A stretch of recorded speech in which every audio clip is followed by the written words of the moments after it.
안녕하세요. 김호준입니다. OECD 한국 최저임금 법인세율 인상 우려. 어제자 조선일보 경제면 기사 제목입니다. OECD가 한국의 최저임금과 법인세 인상을 우려하며 노동개혁을 촉구했는데 국제기구가 정부 정책 방향을 조목조목 비판한 것은 이례적이다. 기사 내용입니다. 이런 보고서는 건조한 분석만 하기 마련인데 특정 정부의 특정 정책을 조목조목 비판했다. 그런데 그런 소식을 전하는 게 조선일보다. 그래서 보고서를 찾아봤습니다. 아니었습니다. OECD 경제 전망이라는 제목의 보고서 중 한국 파트 168페이지부터 188페이지까지 3페이지 중 최저임금 부분 요약은 이렇습니다. 한국 정부의 소득주도 성장 정책으로 가구의 소득 형상과 소비가 부양될 것으로 기대되고 반도체 등 주요 산업 이해 부분까지 확대되는 수출 회복세 그리고 정부 혁신으로 보다 빠른 성장이 전망된다.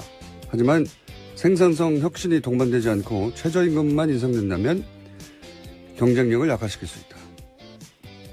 노동개혁이라는 문장은 아예 없고 법인세 부분은 긍정적인 경제 전망과 그에 따른 리스크 부분을 설명하며 소기업의 경우 법인세 인상은 기업 투자를 약화시킬 수 있다. 한 문장 드라이하게 병렬하고 있을 뿐입니다. 이게 무슨 이례적인 조목조목 비판입니까? 아주 전형적인 보고서일 뿐만 아니라 다른 국가도 똑같은 포맷이고 게다가 한국편은 전반적으로 긍정적인 전망입니다. 조선일보가 괜히 조선일보가 아닙니다. 김원준 생각이었습니다.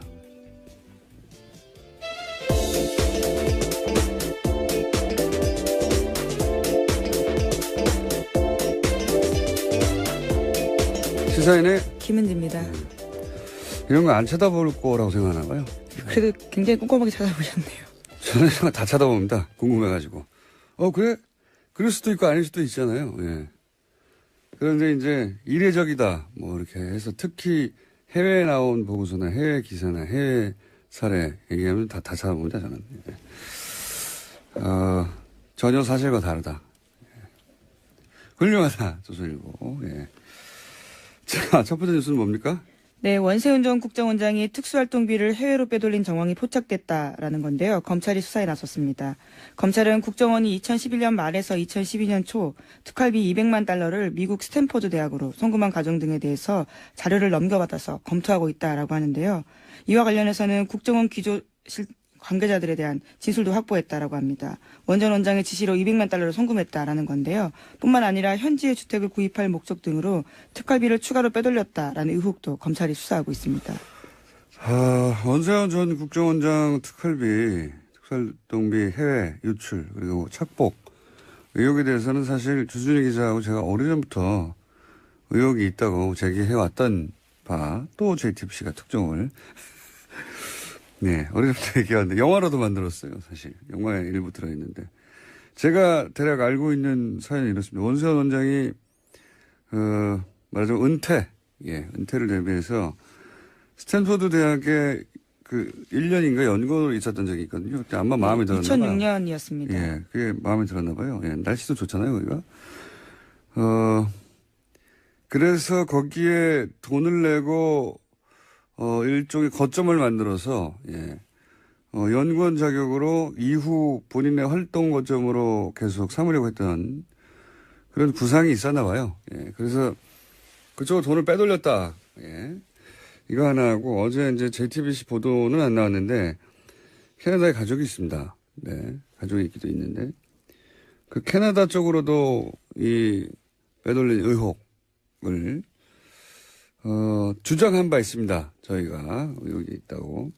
그리고 이렇게 돈을 빼돌리는 과정에 외교 행랑을 이용하기도 했다 하는 제보가 있었기 때문에 저수지 게임이라고 저희가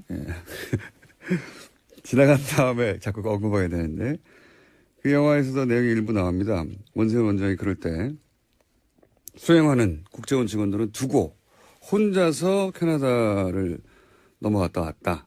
네, 이런 얘기도 저희가 했었고요. 그리고 이제 그 빼돌린 특활비가, 혼자 다 착복한 것이냐, 이명박 전 대통령에도 가지 않았을까 하는 그런 의혹. 네, 또 주진우 사실은. 기자가 자신의 책에도 그런 네. 얘기를 썼던 걸 기억하는데요. 네, 따져봐야 하고요. 게다가 이제 캐나다에 계속 주목하는 이유는 대표적인 자원외교 의혹 중에 하나인 그 하베스트 인수. 그건 하나로 뭐 2조 이상 손해를 본 가장 대표적인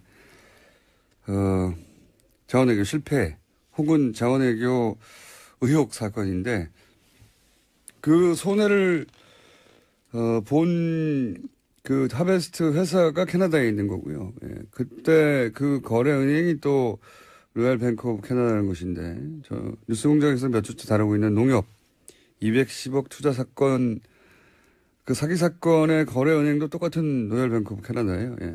캐나다 쪽으로 이명박 전 대통령 시절 그런 돈이 사라지는 의혹이 많았고 의혹 사건이 많았고 은행도 같은 은행이고 원세훈 국장도 캐나다로 그 특활비를 빼돌린 의혹이 있다라고 저희가 주장해 왔습니다. 네. 지금은 이제 그 미국으로 왜냐하면 계좌가 나왔으니까요. 미국으로 건너간 특활비에 대한 의혹이 이제 제기돼서 아마 수사가 진행되고 있는 것 같은데. 네, 어제 압수수색했는데요. 강남 사무실과 원세훈 전 원장이 수감 중인 서울구치소 수용실에서 압수수색 진행됐습니다. 그래서 회계장부와 자료 그리고 개인 메모 등이 확보됐다라고 합니다.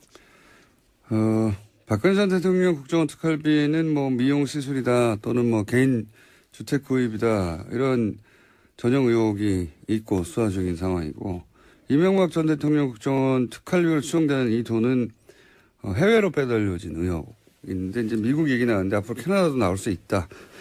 그리고 그렇다면 규모는 이명박 전 대통령 쪽이 훨씬 더 클 수 있다. 네. 여기까지 해두죠. 예. 완전히 다른 이야기죠. 지금까지 나왔던 것과는. 예. 특활비를 어떻게 썼다가 아니라 해외로 빼돌렸다는 거 아닙니까? 아예. 네, 입금 자체는 사실이었어요. 이제 이것을 왜 했는지에 대해서 더 수사가 필요해 보입니다. 네. 국정원이 스탠포드 대학 특정 연구소를 네, 연구소에다가 돈을 20억이나 쏠 이유가 뭐가 있습니까? 예. 국정원이 그런 이제 물증 하나가 나온 것이고 이게 다가 아닐 것이다. 다가 아닌 것으로 저도 알고 있고 수사가 진행되면 더 나오겠죠. 예. 전혀 새로운 이야기입니다. 이제 예. 저랑 주정희 기자가 주장만 하는 것이 예. 그때는 사실 그럴 리가 없다고 아무도 귀 기울여 주지 않았어요. 자, 그런 게 또 하나 나왔고요. 자, 다음 뉴스는 뭡니까? 네, 국세청이 지난해 12월부터 올해 2월까지 다스에 대한 세무조사를 벌였다라는 오늘 아침 조선일보 보도입니다. 다스는 아시다시피 이명박 전 대통령의 실소유주 논란이 불거지고 있는 회사인데요.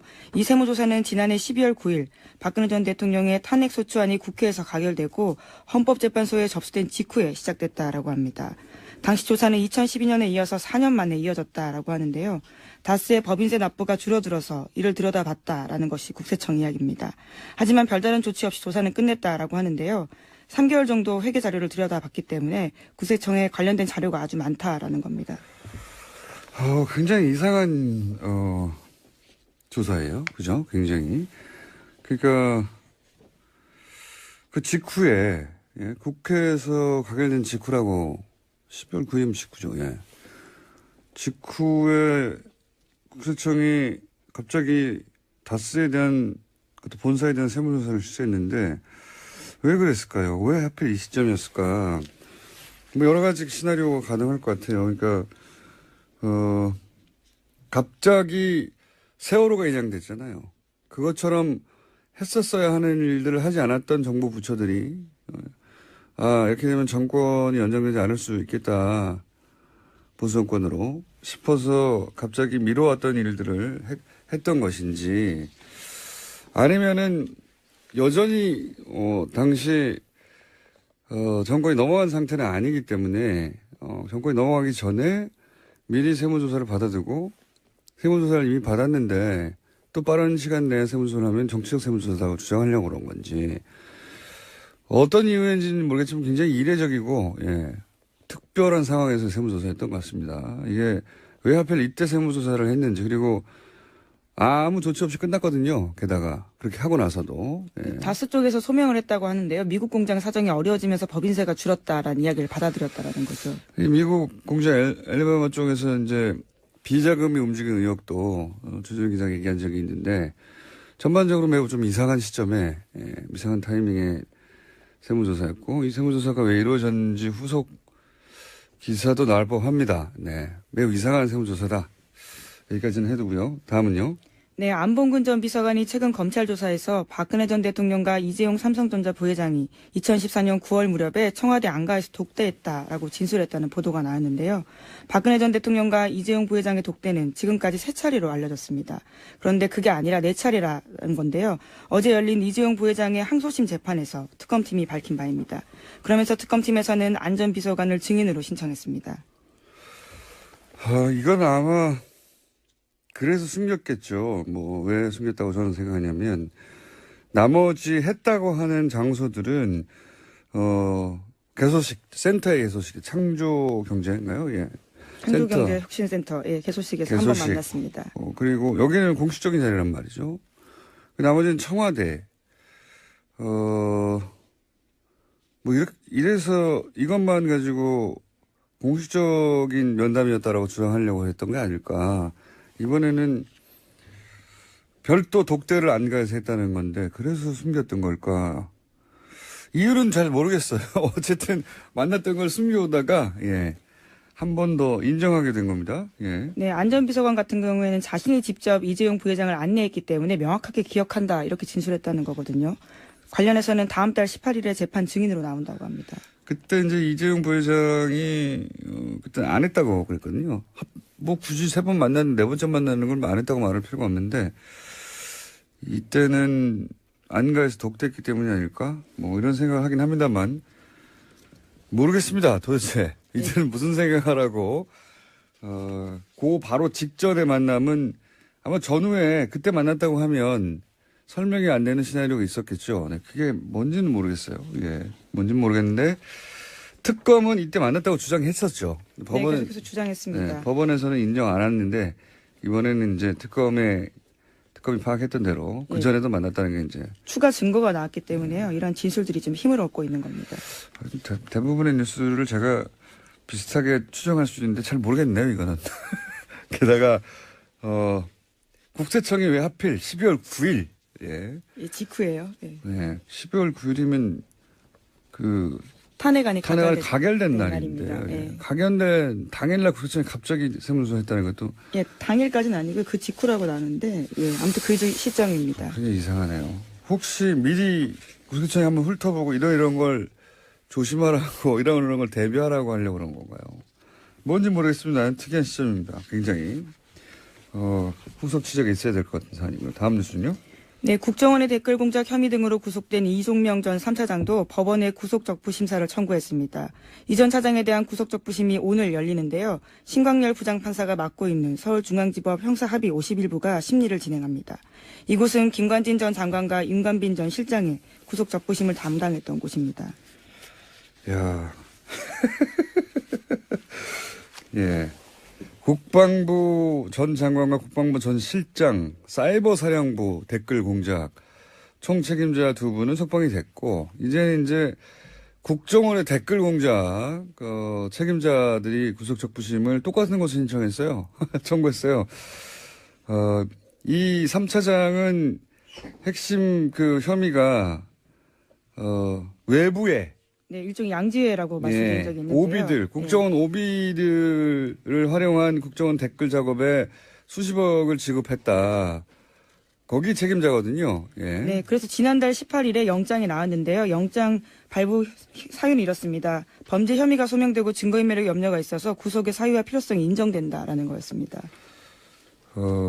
신광열 부장판사가 과연 이 정도 상황에서 국정원 차장까지, 국정원 3차장이면 원세훈 바로 아래란 말이죠. 그렇죠. 예. 네. 원세훈 이미 이렇게 수감돼 있으니까요. 3년이 네, 확정돼. 거긴 이미 형이 확정됐습니다. 형이 확정됐으니까요. 그러면 지금 3차장이, 국정원장을 제외하고는 댓글 공작의 최고 책임자급인데, 지금 국방부 전 장관을 석방하자 상관이 석방됐는데 그 지시를 따랐을 뿐인 부하는 석방하지 않을 수 없어서 말하자면 석방됐다고 치면 여기서 마찬가지가 될 것 같기도 한데 어떻게 될까? 신강렬 부장판사가 사이버 사령부는 최고 책임자들을 석방했고 이제 국정원 쪽도 남아있는 특히 오비들, 예. 국정을 은퇴한 사람들 중심으로 꾸렸던 외곽팀에 지급한 돈 혹은 지시한 혐의 이거 가지고 구속된 사람 분인데 어떻게 될까요? 네, 이르면 오늘 느리면 내일 결정이 됩니다. 예, 내일 또 이정렬 부장판사하고 다시 한번 연결할 가능성이 있을 수 있겠네요. 예. 만약에 석방이 된다면 제가 할 말이 많습니다. 예, 석방이 안 되기 때문에. 예. 대기 중입니다. 네. 참. 다음 뉴스는요. 네, 이명박 정부 시절 유익 당시 청와대 비서실장이 국정원 직원들을 소집해서 헌법 교육을 했다라는 주장이 나왔습니다. 뉴스공장에도 출연한 바가 있는 김상욱 전 국정원 직원의 폭로인데요. 자신이 20년 가까이 국정원에서 일했는데 2008년에 이명박 정부가 들어서고 갑자기 유 전 실장이 직원들을 소집해서 헌법 교육을 했다라는 건데요.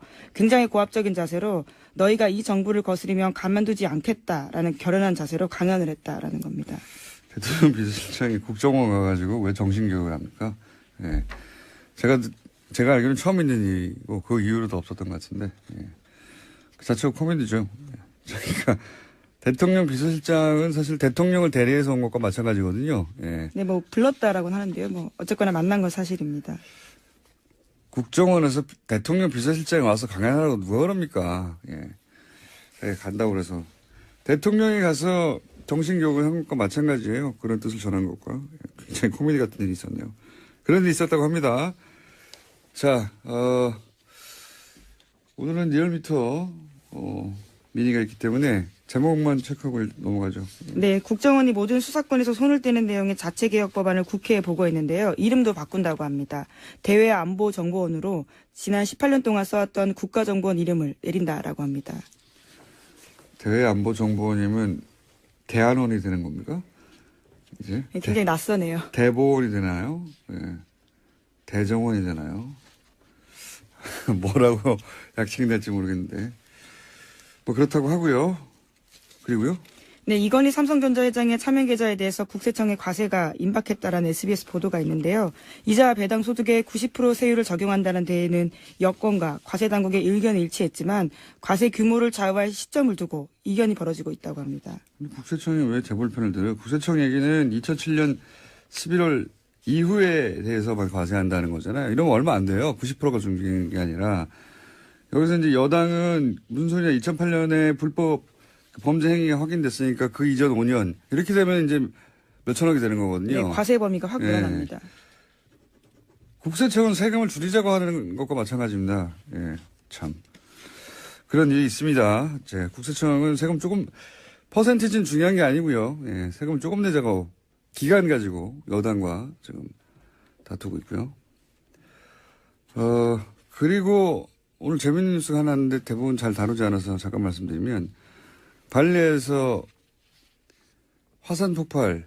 네, 예. 그렇죠. 인도네시아 발리에서 화산부나 일어나서 공항이 폐쇄됐습니다. 네. 외교부에서 최초라고 해요. 최초로 그 자국민 귀국용으로 전 세계를 보냈는데, 예. 최초인데 크게 보도가 안 되더라고요. 네, 어제 문재인 대통령이 관련된 지시를 했고요. 오늘 아시아나 항공을 통해서 전 세계를 운항하기로 했다고 합니다. 아시아나가 갔다는 얘기만 하고, 예. 그게 외교부에서 직접 보낸 최초의 전세기입니다. 우리나라 자국민 교육시키려고. 재밌는 뉴스인데, 예. 별달리 보도가 안 되길래 언급했습니다. 여기까지 하겠습니다. 예, 시사인 김은지였습니다. 감사합니다. 네. 지금은 이제 그 미국으로 왜냐하면 계좌가 나왔으니까요. 미국으로 건너간 특활비에 대한 의혹이 이제 제기돼서 아마 수사가 진행되고 있는 것 같은데. 네, 어제 압수수색했는데요. 강남 사무실과 원세훈 전 원장이 수감 중인 서울구치소 수용실에서 압수수색 진행됐습니다. 그래서 회계장부와 자료 그리고 개인 메모 등이 확보됐다라고 합니다. 박근혜 전 대통령 국정원 특활비는 뭐 미용 시술이다 또는 뭐 개인 주택 구입이다 이런 전형 의혹이 있고 수사 중인 상황이고 이명박 전 대통령 국정원 특활비로 추정되는 이 돈은 해외로 빼돌려진 의혹. 있는데 이제 미국 얘기 나왔는데 앞으로 캐나다도 나올 수 있다. 그리고 그렇다면 규모는 이명박 전 대통령 쪽이 훨씬 더 클 수 있다. 네. 여기까지 해두죠. 예. 완전히 다른 이야기죠. 지금까지 나왔던 것과는. 예. 특활비를 어떻게 썼다가 아니라 해외로 빼들렸다는 거 아닙니까? 아예. 네, 입금 자체는 사실이었어요. 이제 이것을 왜 했는지에 대해서 더 수사가 필요해 보입니다. 네. 국정원이 스탠포드 대학 특정 연구소를 네, 연구소에다가 돈을 20억이나 쏠 이유가 뭐가 있습니까? 예. 국정원이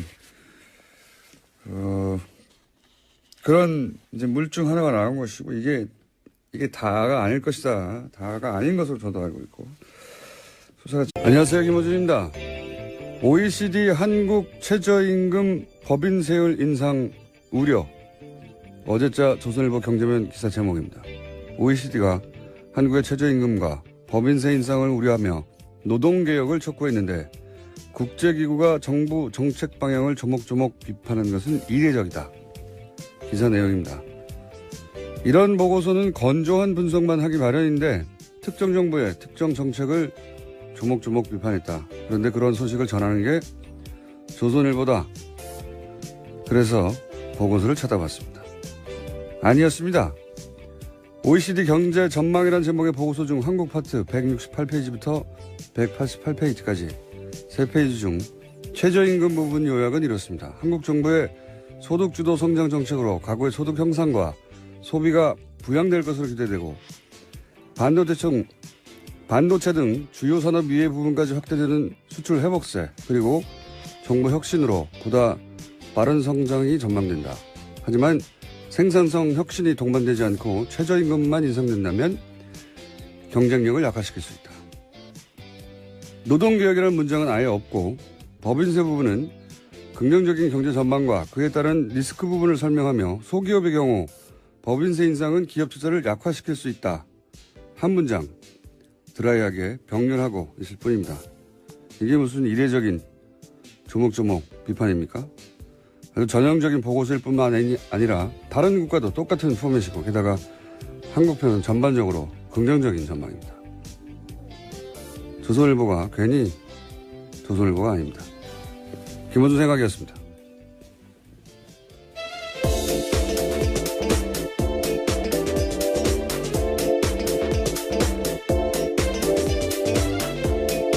시사인의 김은지입니다.